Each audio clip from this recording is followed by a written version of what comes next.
So let's talk about the Kenya Bodybuilding Federation, yeah, KBBF. So, and some scandals that are surrounding the federation, yeah. And most people don't know that back then, as early as 2006, not 2006 but 2016, yeah, I was actually so much into writing and so much into fitness, I was an active American football player at the University of Nairobi, and I was just so much into fitness. Being a rugby player in high school and trying some things like boxing and everything, I just loved fitness so much, yeah. And so I used to be so much passionate about writing and finding out new things about fitness, and I realized by that time in Kenya, weightlifting has been so much undermined, yeah.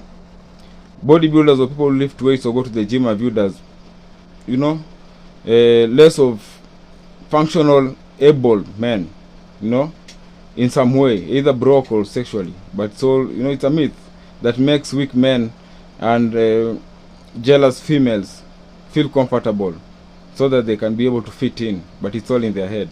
And so I sought advice from a friend, and I opened up a website.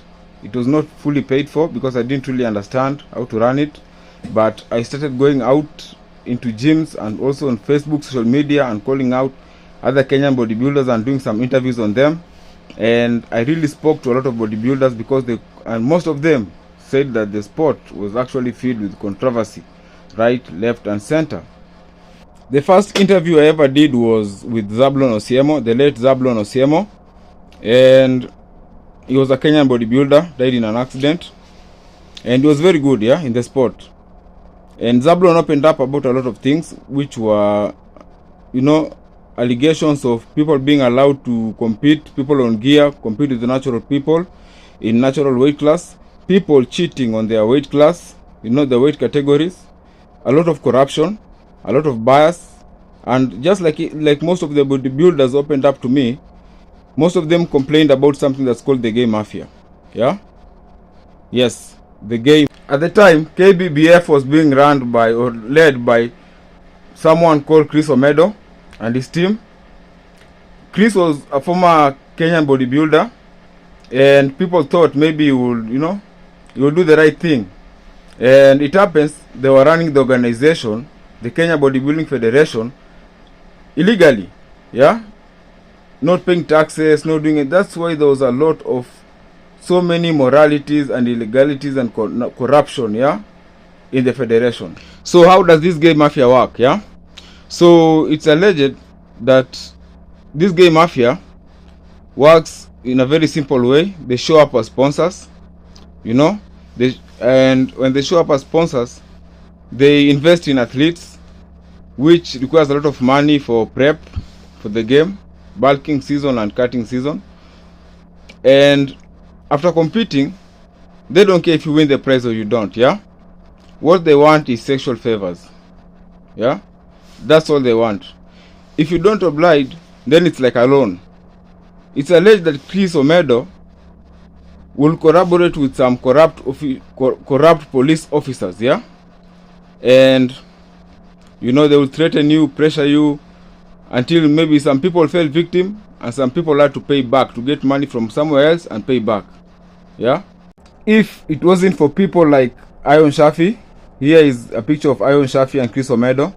If it wasn't for brave people like Ion Shafi, you know, Jibril Ion Shafi, to come up with the idea of starting another bodybuilding competition locally, this sport would have been long dead, okay?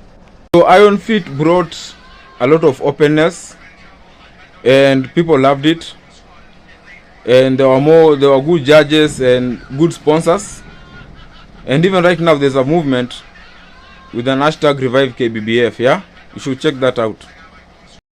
My name is Hanif Ahmed Salam. a member of Kenya Bodybuilding Federation, and I will be here to read for you the press statement for immediate release of the situation of bodybuilding in Kenya. The bodybuilding fraternity in Kenya is in crisis. Court orders of 2019 dissolved the previous office of KBBF, amongst other issues. In 2017, KBBF officials conducted sham elections that violated the Sports Act. The KBBF constitution was rejected by the sports registrar. KBBF officials failed to fulfill the condition of its certificate. There were abuses of the office. Since 2019, the previous officials have refused to obey the court orders to hold new election within the 90 days. By November 2019, and addresses the issue raised by the registrar of the sports tribunal. In 2020, the former officials claimed COVID funds for the athletes despite not having official status to do so. Some recipients of the funds were not active athletes. One official resigned. The rest are believed to have fled. Some are in the US. They remain invisible, distant, and silent in the issues of governance. But their supporters are vocal in claiming to remain in control of KBBF under the former chairman and board. These claims are not only false, they also defy the court orders of 2019 and therefore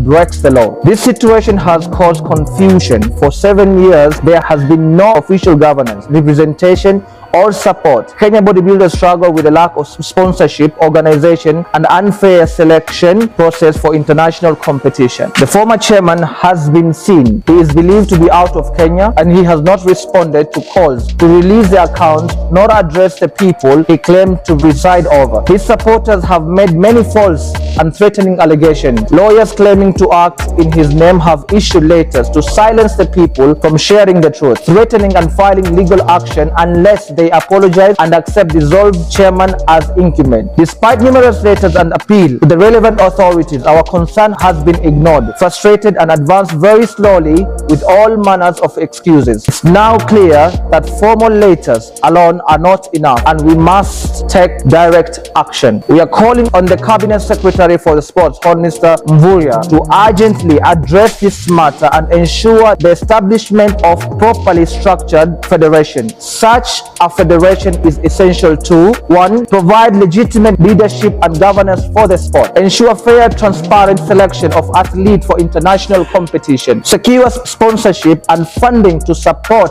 athlete's career. Number 4 is to elevate Kenyan bodybuilding to the global standard. To address these urgent issues, we are holding this press briefing as bodybuilders, stakeholders, and have invited the media to outline our next steps and discuss plans to visit the Cabinet Secretary for the sports to demand action. Kenyan bodybuilding has suffered in silence for too long. Now it is time to stand together, raise our voice, and secure the future of our